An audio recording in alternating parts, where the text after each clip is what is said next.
ধানের জমিতে সার দেওয়ার জন্য আমরা বাসা থেকে বের হয়েছি 3 ভাই।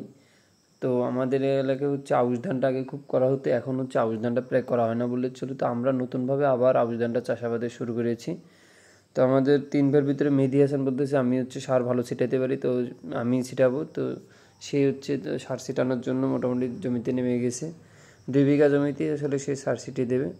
তো আমরা যেহেতু সার ছিটাচ্ছি না, আমরা জমির যে আইলের পাশে যে আগাছাগুলো আছে, যেগুলো ধানের জমিতে যে ধানের গ্রোথ কমিয়ে দেবে, সেই আগাছাগুলো পরিষ্কার করে দিচ্ছি।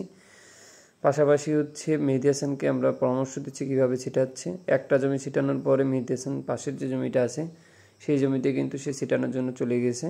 একটাই করছি হাইব্রিড ধান, একটা করছি 85 ধান, বিধান 85।